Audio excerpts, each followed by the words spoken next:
Así que hermanos, vamos a justamente de lo que queremos hablar hoy día es la pérdida de vista de aquello que es esencial. ¿Cuándo es que nosotros caemos en cierta miopía en nuestras vidas y perdemos de vista lo esencial para quedarnos con lo accesorio? Siempre nos gusta el empaque, pero nos olvidamos lo que está adentro, que es más importante que el empaque propiamente tal. Para poder ilustrar este tema, yo quisiera empezar con una historia, que es una historia real. Sucedió hace un par de semanas, mientras estábamos trabajando arduamente en la preparación de la conferencia de mujeres, que implicaba una gran logística, un gran movimiento de personas en la preparación, en el manejo de las listas, en la preparación de las fundas que contenían todos los materiales que las mujeres iban a recibir. Uno de esos días de mucho trabajo llegó a trabajar una mamá con su hijo. Llegaron a trabajar, a pasar el día trabajando con nosotros. Yo espero y quiero pedirles anticipadamente que no piensen de quién se trate, ¿ok? ¿Quién será? ¿Quién será? No quiero que lo piensen. Ellos llegaron a trabajar y realmente pasaron la mañana trabajando con nosotros, y como al mediodía el hijo dijo: mamá, yo ya no puedo estar aquí, discúlpame, tengo que irme a trabajar. ¿Podrías prestarme tu auto para yo poder irme a trabajar? Y la mamá le dio las llaves y el muchacho salió a trabajar. En un momento yo salgo hacia afuera y el muchacho todavía estaba allí. ¿Qué pasa? Le digo, el auto no enciende.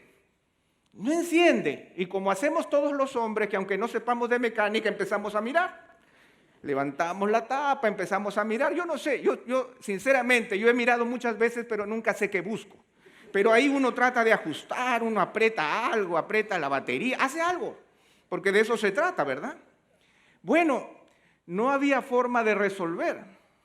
Él decide llamar a un amigo que él tiene, que es un amigo que sabe de fierros, por decirlo de alguna manera.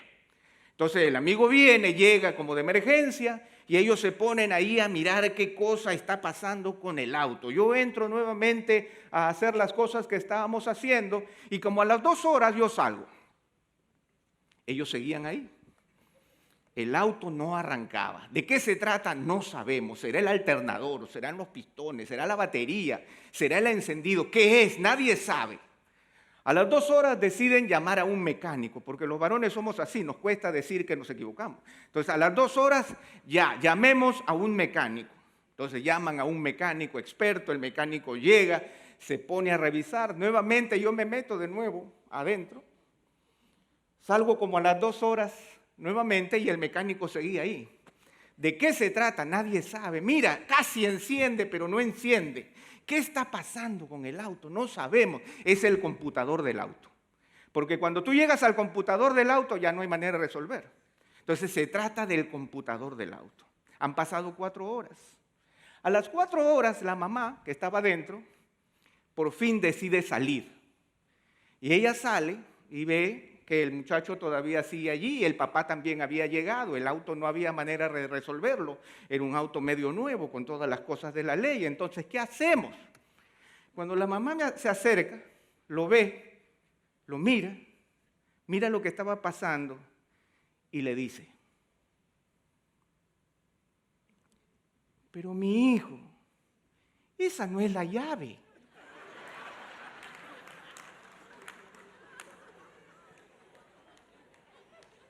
Estaba tratando de encender el auto con una llave equivocada. 4 horas, 2 mecánicos, todos los varones expertos alrededor. Claro, metía la llave, decía, casi enciende, pero no era la llave. Cuán importante es no perder aquello que es esencial en la vida. Lo esencial de la vida no radica en el cielo ni está fuera de nuestra esfera temporal, sino que cuando hablamos del esencial estamos hablando de aquello que es sustancial y principal en nuestra vida. Usando el mismo ejemplo que acabamos de mencionar, podemos tener muchas llaves, pero solamente una llave encenderá nuestro auto. Yo podré reconocer que existe el principio de que un auto solo se encenderá con una llave. Es verdad, pero yo necesito la llave que tiene el código para encender mi propio auto. Y de eso se trata en la búsqueda de lo esencial. La búsqueda de lo esencial no es un tema teórico, no se trata de un asunto filosófico. Se trata de hacer que nuestra vida se corresponda con el plan original con el cual Dios lo ha diseñado.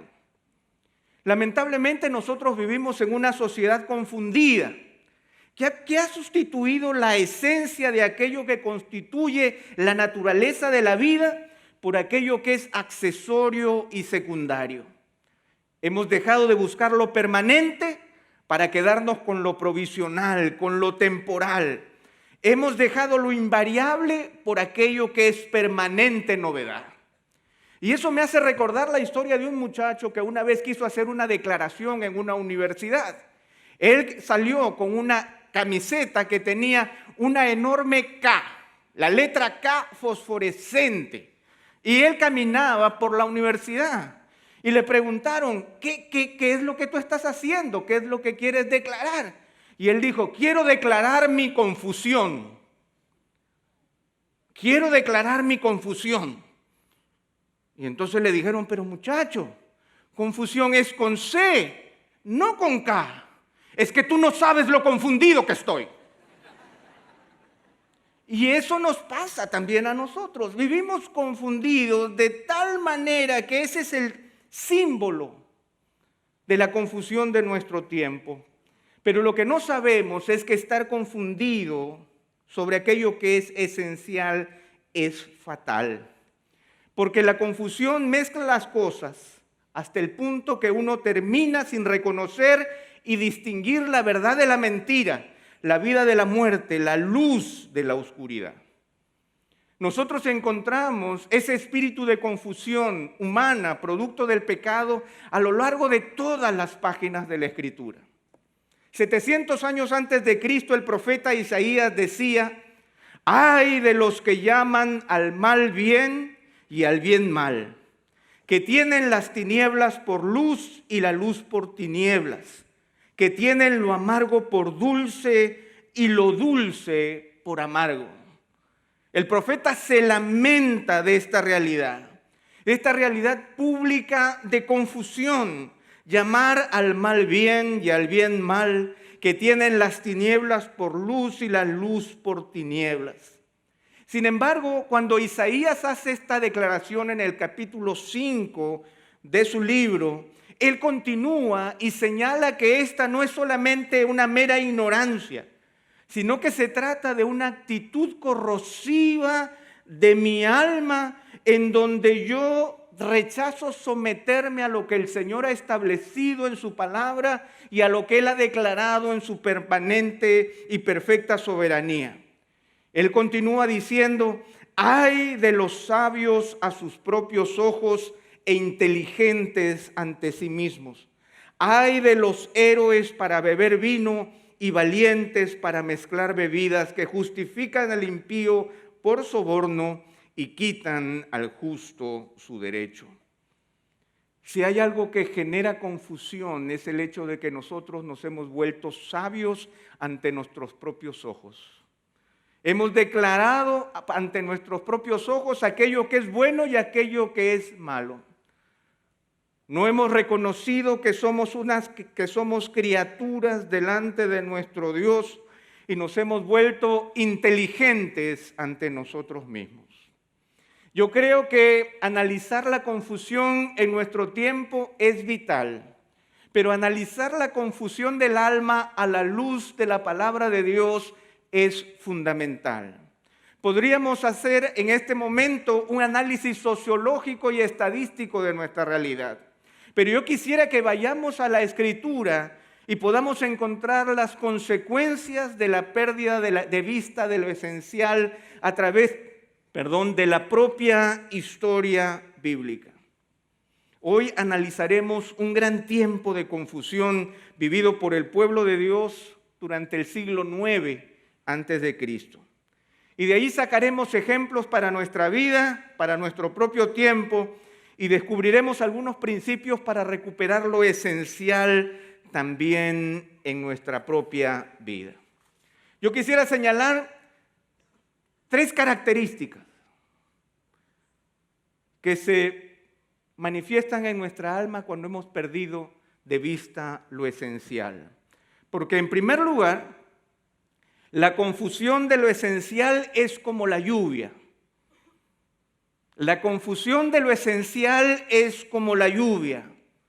Así como la lluvia siempre termina mojándolo todo, cuando nosotros estamos confundidos en lo esencial, no solamente se afecta mi vida espiritual, sino que se afectan todas las áreas de mi vida. Cuando llueve, todos se mojan. ¿No dice el dicho popular? De la misma manera, cuando hay confusión, todo se afecta. Israel y Judá habían caído en un profundo espiral de violencia y destrucción. Ellos se habían apartado del Señor y al apartarse del Señor se habían apartado de lo esencial. Esa era la consecuencia. Esta violencia y destrucción era la consecuencia de la pérdida de vista de lo esencial. Ellos se habían quedado con todo aquello que era accesorio, secundario, vacío. Al dejar la verdad, terminaron aferrándose a las mentiras. En este periodo de tiempo del siglo IX a.C. empiezan a suceder una serie de aspectos que yo quisiera mencionarlos rápidamente, porque no es el pasaje central que yo quiero compartir con ustedes, pero yo no puedo dejar de compartirlo, porque si no perderíamos el contexto en donde esta historia se realiza. La primera cosa que se afecta cuando nosotros perdemos de vista lo esencial es que se afecta nuestra espiritualidad. ¿Cómo se afecta nuestra espiritualidad? Se afecta nuestra espiritualidad porque empezamos a retroceder en todo el terreno que nosotros habíamos ganado hasta este momento. Durante el siglo IX y durante toda la historia de Israel, Israel siempre había luchado con el paganismo cananeo imperante. Pero en este tiempo, cuando ya Israel y Judá han perdido de vista lo esencial, lo que sucede es que el rey Acab, que es protagonista principal de este tiempo de la historia, él sella y oficializa el proceso de retroceso de Israel al antiguo paganismo. El dios Baal ahora se convierte en el dios de Israel. Acab se casa con una mujer pagana llamada Jezabel y Jezabel trae consigo todo su paganismo, pero ya no solamente como una práctica oculta, individual y secreta, sino que se convierte en una práctica que es ahora frecuente y legal. El baalismo se convierte en la religión oficial y más influyente de Israel. El dios Baal se convierte entonces en el centro de Israel. Baal era conocido como un dios de la fertilidad y las tormentas. Era un dios utilitario que respondía a la necesidad de prosperidad a través del aseguramiento divino de los ciclos agrícolas. Era importante este dios porque este era el dios de la fecundidad. Era el Dios de la prosperidad terrenal, era el Dios que garantizaba que los ciclos agrícolas fueran frecuentes. Y por lo tanto el israelita no solamente pierde de vista a Jehová de los ejércitos, sino que pierde de vista a un Dios soberano para entregarse a un Dios utilitario. El Dios Baal se convierte entonces en el Dios de Israel. Hay un retroceso hacia el paganismo que el Señor mismo había declarado que debía erradicarse en la Palestina. Cuando nosotros perdemos de vista lo esencial, lo primero que sucede es que empezamos a retroceder. Todo lo que habíamos ganado empezamos a perderlo. Todo aquello que el Señor había quitado de nuestra vida lo empezamos a volver a ponerlo en nosotros porque empezamos nuevamente a creer en las mentiras en vez de en la verdad. hay un retroceso espiritual. El retroceso espiritual produce también una ausencia de solidaridad, una ausencia de compromiso de unos con otros, una ausencia de responsabilidad comunitaria y mutua. En estos tiempos son los tiempos en que aparece el profeta Elías. Y estos tiempos son tiempos muy complicados, muy violentos y muy destructivos. Pero en la historia aparece en el capítulo 17 del Primera de Reyes, aparece la historia, una historia que a mí me conmueve y me parece muy significativa. Cuando el profeta Elías estaba huyendo del rey Acab, el Señor le ordena que primero él iba a ser alimentado por los cuervos. Ustedes conocen la historia. Él se iba a esconder en una pequeña corriente de aguas y los cuervos le iban a traer alimento. Cuando el agua del manantial, producto de la ausencia de lluvias, deja de circular, el Señor le ordena que él vaya a Sarepta y que en Sarepta ella iba a encontrarse con una persona que lo iba a alimentar. En Primera de Reyes, el capítulo 17 nos cuenta ese encuentro. A partir del verso 10, los que están leyendo conmigo, Primera de Reyes 17, el verso 10, dice, él se levantó y fue a Sarepta. Cuando llegó a la entrada de la ciudad, he aquí, allí estaba una viuda recogiendo leña, y la llamó y le dijo, te ruego que me consigas un poco de agua en un vaso para que yo beba. El verso 11 dice, cuando ella iba a conseguirla, la llamó y le dijo, te ruego que me traigas también un bocado de pan en tu mano. Este es un símbolo básico de solidaridad y de apoyo mutuo. Hasta este momento solo nos encontramos con una viuda que está recogiendo leña, a quien se le pide un vaso de agua, ella responde, luego Elías le pide un bocado de pan, y aquí nos encontramos con el drama tremendo de esta historia en el verso 12. Pero ella respondió, vive el Señor tu Dios, que no tengo pan, solo tengo un puñado de harina en la tinaja y un poco de aceite en la vasija, y estoy recogiendo unos trozos de leña para entrar y prepararlo para mí y para mi hijo, para que comamos y muramos. Ustedes pueden ver el dramatismo del momento. Una mujer en la escala más baja de la sociedad israelita de ese tiempo, que había decidido y que había reconocido que había llegado el momento final de su vida. Ya no había nadie más a quien recurrir, no había más ayuda que buscar, no había vecino con quien compartir la necesidad, no había un corazón solidario que se apiade de esta mujer. Ella había recogido lo último que tenía y esto último que tenía era su último alimento antes de morir. Cuando nosotros perdemos de vista lo esencial, nuestra vida se pone en juego. El pueblo de Dios, que había sido creado para compartir unos con otros de acuerdo a la abundancia de esta tierra que fluye leche y miel, había sido perdido de vista por los mismos judíos. Había una tremenda ausencia de solidaridad.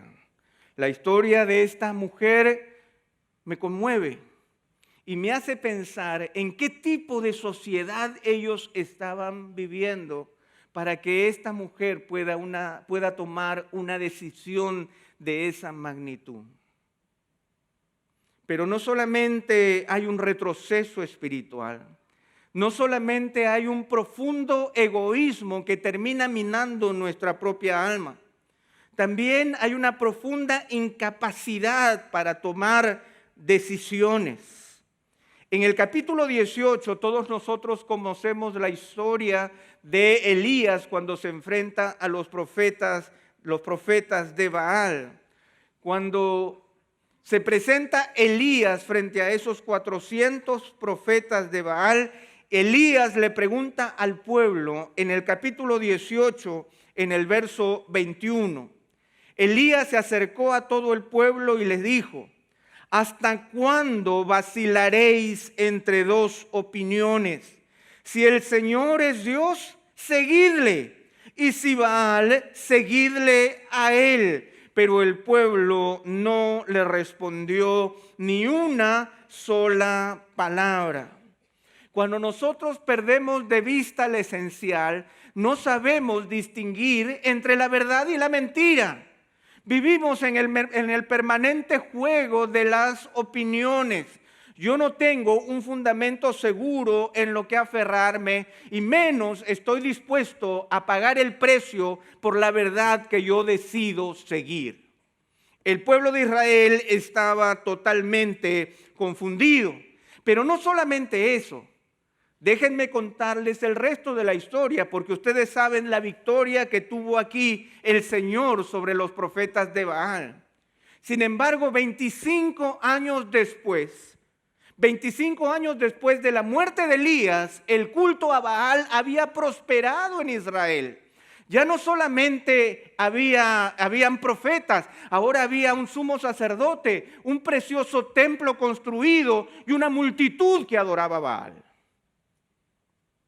Porque cuando perdemos de vista lo esencial, somos incapaces de decidirnos por la verdad.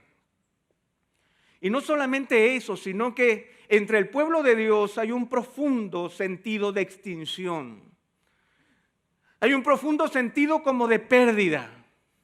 Cuando el pastor nos hablaba del impacto en el sur global y nosotros escuchamos las noticias que vienen del norte, siempre pareciera que el cristianismo se está extinguiendo. Pareciera que el cristianismo no va a pasar de esta generación. Pareciera que la idea de una religión, que ahora usan esta frase peyorativa para contra nosotros, que es que somos una religión de la edad de hierro. Ustedes lo van a escuchar en algún momento. Mira, esta religión de la edad de hierro nada tiene que ver con la modernidad del siglo XXI. Y pareciera que nos estamos extinguiendo, pero no es verdad, porque las puertas del Hades no prevalecerán contra su iglesia. Y esa es nuestra realidad. Sin embargo, cuando perdemos de vista lo esencial, empezamos a sentirnos en solitario. Empezamos a sudar frío para hablar de nuestro cristianismo. Eso le pasó al mismísimo Elías. Elías en algún momento se sintió tan solo que él tuvo que huir de Jezabel. Pero el Señor se le presenta y el Señor le dice con absoluta seguridad: 7,000 en Israel hay cuyas rodillas no se han doblado ante Baal y su boca nunca lo ha besado. El pueblo de Dios no desaparece jamás. Pero cuando nosotros empezamos a sentir que hemos perdido de vista lo esencial, empezamos a dudar del poder y la fortaleza del cuidado del Señor, tal como lo leyó el pastor ahora en el texto del profeta Isaías. Nosotros debemos entender, ¿y por qué les he hecho esta gran exposición del tiempo? Se lo hago saber porque nosotros estamos viviendo esa misma descomposición. Nosotros estamos viviendo un retroceso espiritual. Todas aquellas cosas que por 2000 años el cristianismo había ganado en términos de una moral cristiana está siendo retrocedido. Todo aquello que significaba valor de la vida, todo aquello que significaba una moral con un basamento cristiano, está siendo destruida. Todo aquello que es esencial se está perdiendo. Nosotros estamos viviendo una profunda ausencia de solidaridad y de respeto del uno por el otro. Todos nosotros estamos viviendo un tiempo posmoderno en el cual no sabemos resolver entre la verdad y la mentira. No basta solamente los foros de discusión, sino que los foros de discusión no traen respuestas porque no estamos dispuestos a retroceder en nuestros argumentos. Todos nosotros estamos sintiendo como si el cristianismo estuviera temblando cuando en realidad está más firme que nunca. Estos tiempos no son ni mejores ni peores para nuestro Señor, porque nuestro Dios es el mismo ayer, hoy y por los siglos. Estos tiempos no le hacen temblar al Señor, no le tiembla la mano al Señor. El hombre no es más poderoso que antes, el hombre sigue muerto en sus delitos y pecados. Por lo tanto, esto señala también una amplia descomposición social que nosotros estamos experimentando de diferentes maneras. De diferentes maneras nosotros vemos cómo la pérdida de vista de lo esencial produjo en Israel una profunda descomposición social. Nosotros lo vemos de diferentes maneras. En Primera de Reyes, el capítulo 10, y no es necesario que lo busquen, cuando los arameos estaban sitiando la ciudad de Samaria, que era la capital del reino de Israel en ese momento, la necesidad y el hambre era tan grande que simplemente la historia bíblica nos cuenta que, y se los voy a poner, se los voy a decir de una manera que lo podamos entender. En los tiempos del rey Salomón, un caballo, un buen caballo, costaba 150 siclos de plata. Para que ustedes tengan una idea, durante el tiempo del rey Salomón, un caballo costaba 150 siclos de plata. Durante el sitio de los arameos, durante la crisis del sitio de los arameos, una cabeza de asno muerta, para hacer caldo, una cabeza de asno muerta se vendía en 80 siclos de plata. Una inflación y una crisis económica rampante. Medio litro de abono de paloma, que se usaba como combustible, llegaba a costar el salario de 6 meses de un obrero. ¿Por qué les digo esto? Porque eso está en la Escritura. Porque ese es el testimonio de Dios cuando el pueblo de Dios pierde de vista lo esencial. El hambre llegó a tal punto que el rey de Israel dice que salió a caminar por en medio del pueblo y tuvo que intervenir en la pelea que había entre dos mujeres que estaban discutiendo. ¿Qué es lo que discutían? Una de ellas acusaba a la otra que las dos habían decidido comerse a sus niños pequeños. Ya se habían comido a la que estaba llamando la atención y la otra se estaba negando a hacer lo mismo. Está en la Escritura, Segunda de Reyes, el capítulo 6.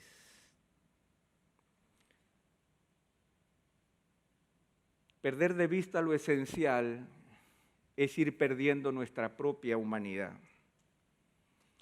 Lo usamos con el texto de Reyes porque el texto de Reyes puede ser ilustrativo del camino que nosotros podemos seguir. La crisis era inmensa, la crisis política era tremenda. Era tal el nivel de corrupción que nosotros encontramos en la historia que el rey Jehú mató al rey Joram para tomar el poder de Israel. Y ya que Joram estaba acompañado del rey Ocosías, que era el rey de Judá, también lo mató, también lo eliminó. Ahora, pero las crisis políticas y las muertes entre reyes era algo común en la época. Sin embargo, ustedes deben saber que la mamá del rey Ocosías se llamaba Atalía. Cuando Atalía, mamá de Ocosías, se entera que su hijo había muerto en batalla, ella tomó una decisión. ¿Saben cuál fue esa decisión? Ella tomó la decisión de eliminar a todos sus hijos y a todos sus nietos para quedarse ella como reina. Esa es la historia del pueblo de Judá.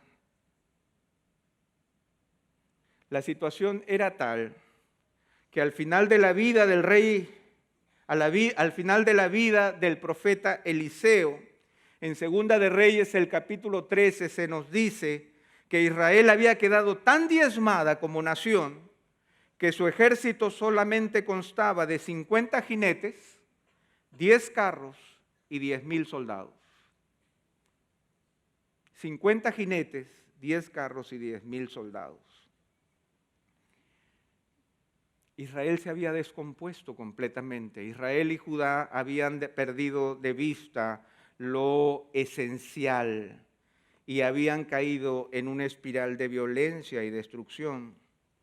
Yo les acabo de comentar hace un momento que 25 años después que Elías había eliminado a los 450 profetas de Baal, el culto pagano no había muerto, sino que se había reproducido.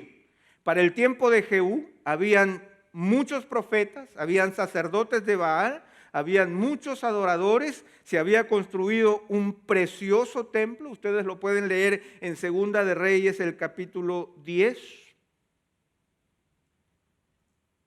Y Acab, que tenía muchos años de fallecido, había dejado casada a todas sus hijas con los herederos, no solamente del reino de Israel, sino también del reino de Judá. Como si la maldad no pudiera solucionarse.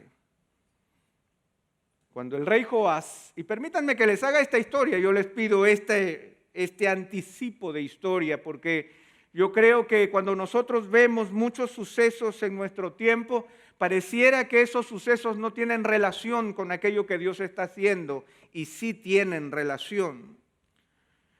Cuando el rey Joás asume el reinado, él tenía solamente 7 años, y cuando lo asume empieza a haber nuevamente una gran reforma religiosa. Una de las primeras decisiones de la reforma religiosa era que las ofrendas en dinero que recibieran los sacerdotes del templo de Jehová fueran usados para reconstruir el templo, que como imaginarán tenían muchos años de abandono. La historia nos dice en Segunda de Reyes 12:6, porque son detalles, hermanos, que nosotros no podemos pasar por alto. Nos dice que 23 años después, los sacerdotes no habían usado un solo centavo de esa ofrenda para arreglar el templo. 23 años después. Una tremenda descomposición social, una tremenda descomposición política, una tremenda incertidumbre moral, un retroceso espiritual. Todo producto de la pérdida de aquello que es esencial. Porque cuando nosotros confundimos lo esencial, la confusión de lo esencial es como la lluvia. Todo queda afectado. Pero ahora nosotros veamos el proceso de recuperación del Señor. La confusión de lo esencial es como la oscuridad. Es verdad, todo lo llena en tinieblas, pero también, ya que la confusión de lo esencial es como la oscuridad, solo la luz la espanta. Y durante ese tiempo, durante este periodo caótico, aparecieron 2 profetas de Dios, que son muy conocidos por nosotros. Uno es el profeta Elías y el otro es el profeta Eliseo. A ellos se les conoce como profetas preclásicos. ¿Qué son profetas preclásicos? Son los profetas que no nos dejaron un libro escrito. Entre los profetas preclásicos están el profeta Moisés, el libertador de Israel, y también el profeta Samuel. Elías y Eliseo no tienen trasfondo conocido. Su ministerio abarca entre los dos un periodo de alrededor de 70 años.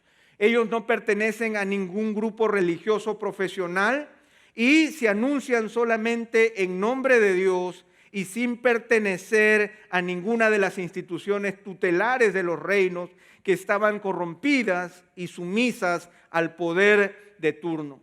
Estos profetas eran excéntricos en sus formas y sus comportamientos eran dramáticos e inusuales. Se comportaban de una manera especial y de una manera sorprendente. Sin embargo, hay 2 cosas que estos profetas nos enseñan sobre el hecho de aprender a recuperar lo esencial en nuestra vida. En primer lugar, está el testimonio que viene a través de sus nombres. Tanto Elías como Eliseo tienen 2 nombres que generan un gran impacto en la población de su tiempo. Elías significa Dios es Jehová. Ese es el nombre de Elías, esa es la traducción literal del nombre de Elías. En un tiempo de tanta incertidumbre, de tantas divinidades, Elías con su propio nombre declaraba quién era Dios. El Ya. Dios es Jehová. De tal manera que esta afirmación era telúrica en ese tiempo. Y yo creo que para nosotros también es esencial declarar una y otra vez quién es nuestro Dios. Nuestro Dios es Jehová. Nuestro Dios es el Dios revelado en las Escrituras. Nuestro Dios es el Padre de nuestro Señor Jesucristo. Nuestro Dios es el Dios que se ha dado a conocer. Y Eliseo tiene un nombre también muy similar. Eliseo significa Dios es salvación o Dios es el que salva.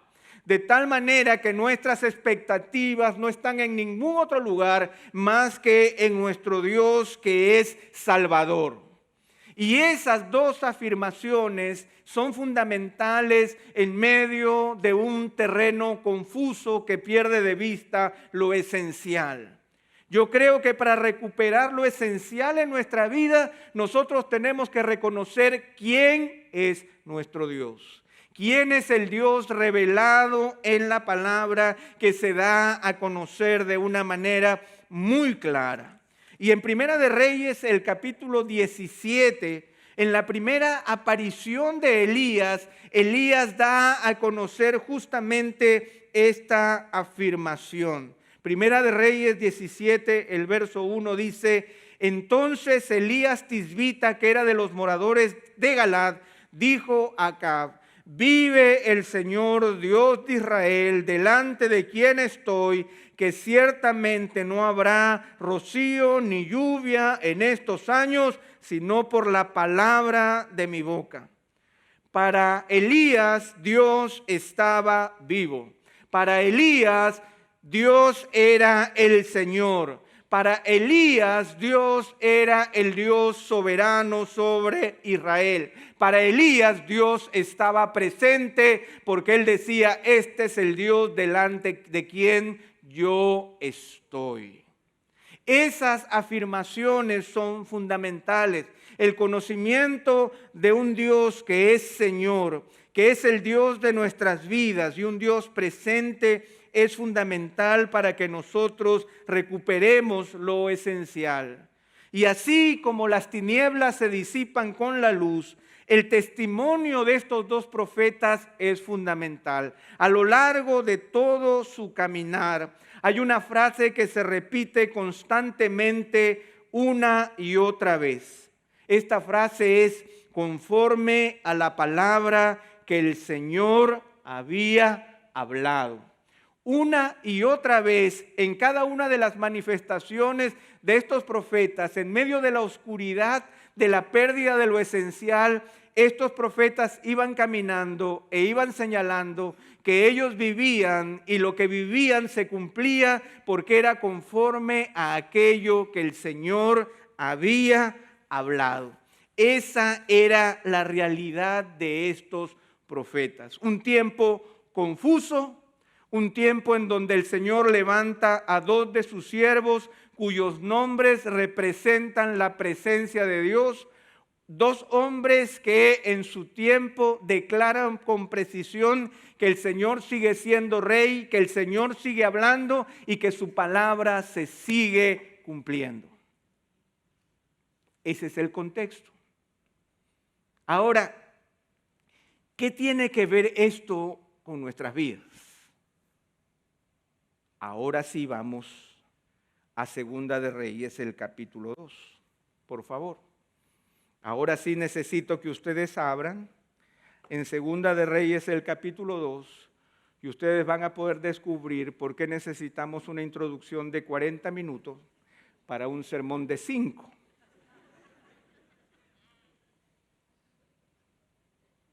Segunda de Reyes, el capítulo 2, nos encontramos con Eliseo en Jericó. Y dice el verso 19: Entonces los hombres de la ciudad dijeron a Eliseo: he aquí, ahora el emplazamiento de esta ciudad es bueno, como mi señor ve, pero el agua es mala y la tierra es estéril. Y él dijo: traedme una vasija nueva y poned sal en ella. Y se la trajeron. Y él salió al manantial de las aguas, echó sal en él y dijo: así dice el Señor, he purificado estas aguas, de allí no saldrá más muerte ni esterilidad. Y las aguas han quedado purificadas hasta hoy, conforme a la palabra que habló Eliseo. Hasta el momento, todo lo anterior, toda esa crisis manifiesta en Israel nos podría hacer pensar erróneamente que todo el mundo puede estar equivocado menos nosotros, que todo el mundo está en peligro menos nosotros. Sin embargo, ya hemos visto que la confusión es como una enfermedad sumamente contagiosa, de la que ninguno de nosotros podrá escapar si es que somos habitantes temporales de este pequeño planeta azul. La confusión de lo esencial es como una enfermedad contagiosa que nos afecta a todos nosotros.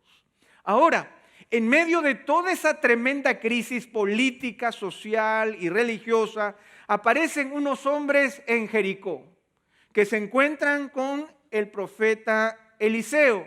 Al parecer, ellos no estaban pasando por ninguna de las dificultades que se veían alrededor. ¿Qué es Jericó? Necesito aclararlo con ustedes para que nos podamos ubicar. Jericó es conocida como la ciudad de las palmeras. Esta fue la primera ciudad que divisaron los espías israelitas cuando visitaron por primera vez la tierra prometida. Jericó fue la primera ciudad conquistada al entrar justamente a la Palestina. Esta ciudad fue declarada maldita por Josué luego de la victoria, señalando el inicio del juicio de Dios sobre los cananeos. Fue una ciudad que fue destruida por completo y como símbolo de la entrada del pueblo de Dios a la tierra prometida y del juicio de Dios sobre los cananeos, Josué declaró que esta ciudad no podía ser levantada jamás. Y aquel que lo intente hacer, caerá una maldición sobre él. Los alrededores de Jericó fueron habitados en los tiempos de David, pero nunca la ciudad fue reedificada. Sin embargo, en Primera de Reyes, el capítulo 16, y simplemente para que ustedes estén al tanto de la historia, y no solamente de detalles pequeños, en Primera de Reyes, el capítulo 16, en el verso 34, se nos dice: en su tiempo, Hiel de Betel reedificó Jericó. A costa de la vida de Abiram, su primogénito, puso sus cimientos, y a costa de la vida de su hijo menor, Segub, levantó sus puertas conforme a la palabra que el Señor había hablado por Josué, hijo de Nun. Durante los tiempos de Acab se reconstruye Jericó. Y la reconstrucción de Jericó es justamente la consecuencia directa e inmediata de la crisis espiritual de Israel que se inicia con la institucionalización del culto a Baal por Acab y Jezabel. Era un acto de abierto desafío a la palabra de Dios. Y Hiel de Betel reedificó a Jericó. Ahora, dice que el verso 34, que reedificó Jericó a costa de la vida de Abiram, su primogénito, puso sus cimientos, y a costa de la vida de su hijo menor Segub, levantó sus puertas. Ahora, la maldición de Josué era que justamente aquel que intente reedificar Jericó, morirá su primogénito y morirá su hijo pequeño. Sin embargo, los estudiosos de las Escrituras nos dicen que las características del texto no nos hablan de la muerte de estos pequeños de una manera sobrenatural, sino que más bien se nos dice que es muy probable que Hiel de Betel reedificó Jericó y ofreció a sus hijos en sacrificio. siguiendo los ritos de los cultos paganos de ese tiempo. Una completa descomposición, una pérdida de vista notable de aquello que es esencial. Sin embargo, nosotros nos encontramos nuevamente con Segunda de Reyes, el capítulo 2, y aquí nos encontramos con la confusión más notable que nosotros podamos encontrar en la vida de personas particulares. Dice el verso 19 nuevamente del capítulo 2 de Segunda de Reyes, dice: he aquí ahora el emplazamiento de esta ciudad es bueno, como mi señor ve, pero el agua es mala y la tierra es estéril. ¿Cómo algo puede ser bueno si el agua es mala y la tierra es estéril?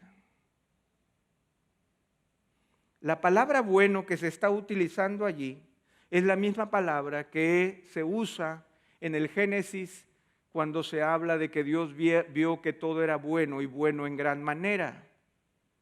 ¿Cómo es que nosotros podemos ver que estas personas están viendo un emplazamiento y un lugar que ellos consideran bueno, pero el único problema es que la vida humana no puede sobrevivir en ese lugar? Y justamente de eso se trata la pérdida de vista de lo esencial. Cuando nosotros consideramos que algo es placentero, agradable, hermoso, beneficioso, atractivo o favorable, pero al mismo tiempo aquello que es esencial para sostener la vida es absolutamente destructivo y maligno. Mira, Pepe, cómo me gusta este sitio. El único problema es que si tomo esa agua, me muero. Y que si yo intento sembrar algo, nunca crece. Pero nosotros somos de esa manera. Somos como el muchacho que ha confundido las letras, este muchacho universitario que iba con una K en lugar de una C. Y nosotros siempre estamos confundiendo bello y bonito con bueno. Pero no necesariamente lo bello es bueno. Me van a perdonar los jóvenes y me va a perdonar el auditorio, pero a veces nuestros jóvenes confunden la C también cuando nosotros confundimos caderas con carácter. Porque nos equivocamos cuando a veces nosotros confundimos deseo con dirección. Cuando yo quiero hacer algo y creemos que porque lo quiero hacer ya es correcto. Confundimos sentimientos con seguridad. Esto me hace sentir bien y pensamos que porque me hace sentir bien ya puedo estar seguro. Nosotros confundimos vanidad con vitalidad y nos confundimos como estaban confundidos estos hombres en este lugar. El emplazamiento de esta ciudad es bueno como mi Señor ve, pero el agua es mala y la tierra es estéril. Nos conformamos con aquello que vemos, pero perdemos de vista aquello que es invisible, pero que es esencial. Sin embargo, Eliseo es guiado por el Señor para sanar esta tierra. Esta sanidad responde al reconocimiento de que los habitantes de la tierra ya no podían hacer nada más por sí mismos. Ellos aceptaron la insalubridad del agua y la esterilidad de la tierra y estuvieron dispuestos a responder a la iniciativa que el Señor tuviera para con ellos. Dice el verso 20 que Él les dijo: traedme una vasija nueva y poned sal en ella, y se la trajeron. La sal era, junto al vino y al aceite, eran considerados como los productos esenciales para tener una vida buena. La sal simbolizaba purificación en las manos de Dios y se rociaba en algunos de los sacrificios. La sal representaba lo valioso y lo virtuoso. Un pacto de amistad se sellaba con un regalo de sal. La sal implicaba perpetuidad y lealtad. Segunda de Crónicas 13:5 dice: ¿no sabéis que el Señor Dios de Israel dio a David el reino sobre Israel para siempre, a él y a sus hijos con un pacto de sal? La vitalidad de los cristianos se menciona diciendo que nosotros somos la sal del mundo. Y el apóstol Pablo recomienda que sazonemos nuestras palabras con sal para darnos pertinencia. De la misma manera, entonces, en este momento, Eliseo pide: tráiganme sal, una vasija nueva y poned sal en ella. Y él va a la fuente y él riega esta sal en el agua. Pero esto solamente era un mover simbólico. La realidad está en el verso 21. Y él salió al manantial de las aguas, echó sal en él y dijo: así dice el Señor, he purificado estas aguas, de allí no saldrá más muerte ni esterilidad. El Señor ha hablado y el Señor ha sanado las aguas por el poder de su palabra. De tal manera que solo el Señor puede, a través de su palabra, devolvernos lo esencial y lo verdadero en medio de tanta confusión que nos ofrece vida, pero es solo muerte. El Señor nos ha dejado preciosas y grandísimas promesas para que por ellas seamos participantes de la naturaleza divina. Pero es importante que nosotros reconozcamos nuestros desvaríos delante de Dios. Reconocer que nuestros planes están plagados de aguas que son insalubres y de tierra que es estéril. Debemos dejar de una vez por todas de usar categorías equivocadas para definir nuestras vidas. No puede ser bueno lo que produce muerte. No puede ser verdad lo que nace de la mentira. No puede reproducir honor lo que creamos con malicia. No puede hacernos felices lo que se origina en la maldad. El Señor nos invita a que nosotros podamos recuperar lo esencial. Y así como Eliseo recuperó esa tierra por la palabra de Dios, nosotros tenemos que volver a la palabra de Dios para poder recuperar aquello que es esencial en nuestras propias vidas. Debemos pedirle al Señor que nos permita ver las categorías equivocadas que nosotros estamos usando en nuestro corazón. Y por esa razón es que el Evangelio es tan claro y es tan esencial. El Evangelio no son promesas de triunfo, ni victoria, ni de prosperidad material. El Evangelio es la cruz de Cristo. Porque la cruz de Cristo es la demostración que lo esencial en mi vida estaba perdido. Yo estoy muerto en mis delitos y pecados. Y el Señor quiere recuperar en mí lo esencial, mi relación con Él. En primer lugar, antes que cualquier otra cosa, el Evangelio de Cristo señala nuestra condición. El Dios del cielo no quiere florear nuestras vidas, no quiere enriquecer nuestros detalles, no quiere desarrollar nuestra estética, no quiere llenarnos de cosas materiales. El Señor de la vida quiere librarnos del infierno y llevarnos a su presencia. Esa es la recuperación de lo esencial. Cuando todo está perdido, como en Israel, nosotros podemos levantarnos y decir: Dios es Jehová, mi Señor es salvación, y solo su palabra puede devolver lo esencial a mi propia vida. Hermanos, no descuidemos lo esencial. Busquemos aprender de Dios aquello que es esencial. Aquello que es importante, aquello que el Señor no dejará pasar, aquello que en su palabra es evidencia de que es aquello que el Señor quiere hacer en nuestras vidas. Vivimos tiempos de confusión en todos los niveles, pero debemos aprender a caminar con el Señor y su palabra como lo hicieron Elías y Eliseo. El Señor quiere recuperar nuestra tierra. El Señor quiere hacer de nuestra agua salubre. El Señor quiere hacer del terreno de mi corazón un terreno productivo. Pero tenemos que reconocer aquello que es importante. Tengo que dejar de una vez por todas de tratar de decir que estoy bien cuando en realidad no estoy bien. Tengo que volver de una vez por todas a aquello que es fundamental y dejar aquello que es secundario. Tengo que volver al fundamento antes de seguir sembrando aquello que es temporal. Tengo que encontrar aquello que es invariable, de aquello que va cambiando continuamente. Leí hace un tiempo atrás la historia de un hombre, el testimonio de un hombre que decía que él había sido un tremendo borracho y que él, con sus excesos, le había hecho mucho daño a su familia. Pero un día él decidió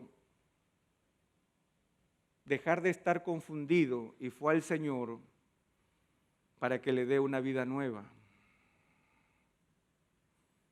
Él dejó el alcohol. Y cuando él dejó el alcohol, los amigos de parranda se burlaban de él. Dice que en una de las conversaciones que él tuvo con sus ex amigos, sus amigos se burlaban de él diciéndole: fulano, así que ahora te has hecho cristiano y tu vida ha cambiado. Ah, qué bueno, pero mira, nosotros queremos pedirte un favor porque nosotros hemos oído que tu Señor es capaz de cambiar el agua en vino. Danos la fórmula, manito, danos la fórmula. Y él les dijo: miren, muchachos, la verdad es que yo no sé cómo el Señor cambió el agua en vino. Yo no lo sé. Pero hay algo que yo sí puedo decirte. Que el Señor en mi vida ha cambiado el vino en comida para mis hijos. Ha cambiado el vino en dinero para pagar la renta. Y ha cambiado el vino en una sonrisa de este tamaño en el rostro de mi esposa. Cuando nosotros vamos al Señor, el Señor quita la basura y nos vuelve lo esencial. De eso estamos hablando. Que el Señor pueda sacarte aquello que no sirve y te ponga aquello que vale la pena. Que el Señor pueda sacar aquello que no vale por aquello que es eterno. Que el Señor pueda sacar la mentira y pueda establecer en ti la verdad. Que el Señor pueda sacarte de tu engaño personal y te pueda llevar a la verdad. Vivimos tiempos confusos, pero nuestro Dios es un Dios que sostiene el universo con las palabras de su poder y puede sostener tu vida también y hacer de tu vida una vida diferente.